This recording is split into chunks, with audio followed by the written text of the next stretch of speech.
Le fort d'Ivry serait-il attaqué? Non, il ne s'agit là que d'une reconstitution des combats de 1940 organisés par le CPAD à l'occasion des Journées européennes du patrimoine 2010. Comme chaque année, l'établissement a ouvert ses portes au public, proposant aux visiteurs de nombreuses activités pour présenter ses métiers et ses missions. Je crois que c'est très enrichissant pour le personnel d'être en contact avec le public, de répondre à des questions extrêmement variées sur l'activité quotidienne et ça met en perspective le travail. Je pense que c'est très apprécié. L'atelier tournage et plateau télé a connu un succès certain.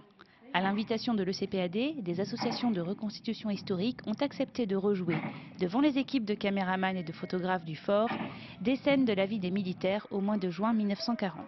Je suis venu hier par hasard, parce que c'est le jour du patrimoine, et j'ai vu la manifestation que vous organisiez. Comme ça tombe exactement dans mon créneau de passion, je me suis dit que ça valait peut-être le coup de monter le lendemain avec les équipements, les uniformes et les enfants déguisés en 1940. Et on s'est joint à ces charmants collègues et on a passé une très bonne journée.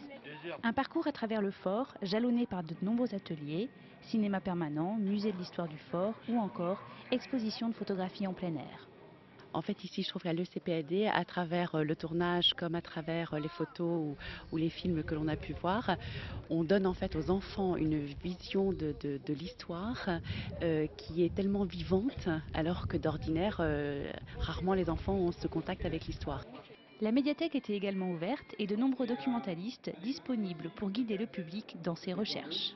J'ai demandé à la documentaliste de taper ma date de naissance et puis on a retrouvé tout ce qui a été filmé ou photographié ce jour-là.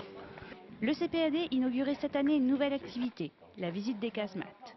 Ces anciens magasins de conservation étaient pour la première fois accessibles à tous et le personnel du pôle archives présent pour expliquer au public les conditions et les moyens de conservation des archives audiovisuelles ainsi que les techniques de restauration de ces trésors souvent cachés sur des supports très fragiles. Ces journées européennes du patrimoine ont réuni au Fort d'Ivry plus de 700 visiteurs, soit 20% de plus que pour l'édition 2009, et des personnels mobilisés pour partager leurs métiers et passions devant un public enthousiasmé par une présentation ludique et originale de l'histoire et du patrimoine français. Tout nous a plu. D'abord, le personnel est très compétent. Je trouve ça super intéressant. Je remercie bien toute l'équipe de l'ECPA qui nous a reçus de manière très sympathique. Vraiment, on reviendra avec joie.